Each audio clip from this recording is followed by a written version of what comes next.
Well, it is official. I have gone full-time with Caswell Customs. Back on March 3rd, I put in my resignation from my corporate sales job at a company called Kona Cranes, where I sold overhead cranes for the Michigan market. And I had been with that company since I graduated college back in 2017. It was an absolutely amazing start to my adult career, as well as it gave me the financial stability to raise a family, buy a house, build the truck, and just do all the things. But it finally came a time where I could not keep doing both jobs 50-50. I essentially was trying to do a full-time career with Kona Cranes as well as doing a full-time career with Caswell Customs, and it just wasn't doable anymore.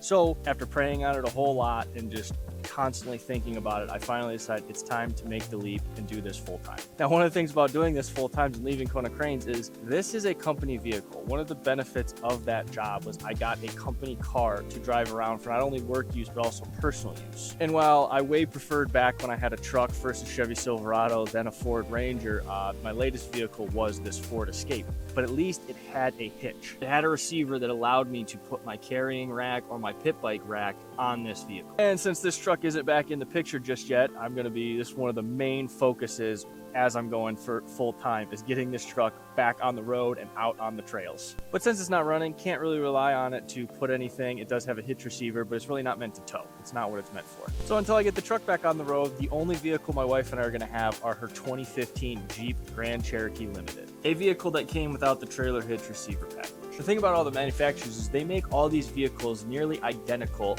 except for the upgraded options, because it makes everything as cheap as possible. So on this vehicle, it's got everything set up to receive a trailer hitch package. They just didn't put one on this because they want to be able to upcharge you for it at this package level, or basically show it as an included feature when you go to a higher trim level. So while they very easily could have just put one of these on this vehicle from the factory as a base model, they choose not to because it's something that they can upsell you. So I'm going to show you a very easy way to put a hitch receiver on this 2015 or pretty much any WK2 Jeep Grand Cherokee. So ordered this right off of Amazon, got delivered to my house in a couple days, so let's get all of the things taken apart and get this thrown on. I've seen a handful of videos where they take off this whole rear bumper piece. All we're going to focus on is taking off this lower piece. It's a little bit harder because you have to get the individual clips slipped out, but it's also easier because you're not taking these side pieces off, these side fender flares off, this whole rear bumper piece off. You got to mess with the tail lights, you got to mess with the parking sensors. There's just going to be an easier, more difficult way to do this. As well as this is the only piece that we need to trim out in order to fit this piece in to hide the hitch receiver. As you can literally see, they've already got the line of where this would have been cut out.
Alright, so as I showed you, I'm waiting on that electrical plug to show up. Once that's there, it's already got the wiring on the back side.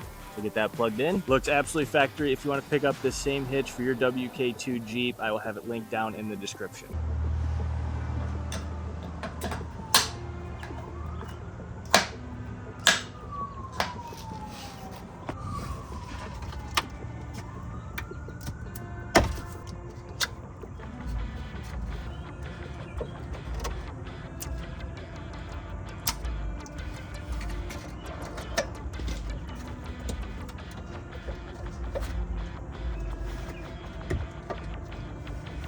So obviously, along with doing the bike carrier and the little basket carrier in the rear, the big thing is I want to get that new Harbor Freight Haulmaster trailer.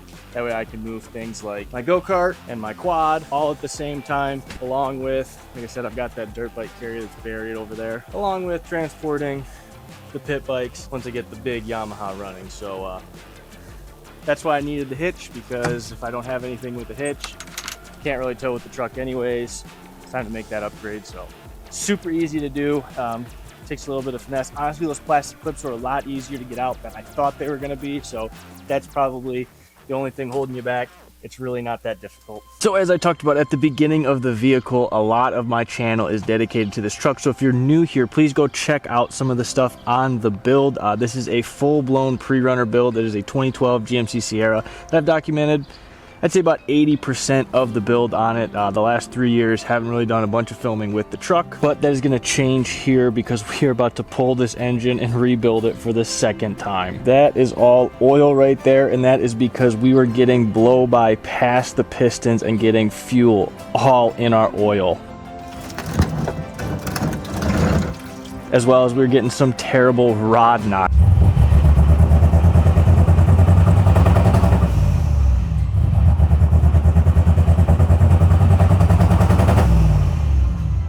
Which means this engine needs to be rebuilt again. The truck has a Gen 4 Vortec. It is a 5.3 liter with a turbo on it. So if that's something you're interested, please like the video, hit the subscribe button, because we're going to be documenting the entire engine rebuild. And that is going to start with next week's video when we get the engine out of the truck. Just went over to Harbor Freight, got this engine hoist and this engine stand, so we're all set to go. And on Monday, I've got my priest, Father Joe, and my dad coming over to help me pull the engine. Now, I know most of you came here for the Hitch receiver, so here it is with the carrier on the back of the Jeep. It has been great for the last month and a half since I put it on. Also, if you can, rebuilding an engine is very expensive. Please go check out my website, Caswell Customs, and think about picking up some merch. So if you're not interested in the truck, thank you at least sticking around to the end of the video. And if you are interested in seeing how to lift a WK2 Jeep, go ahead and click this video right here.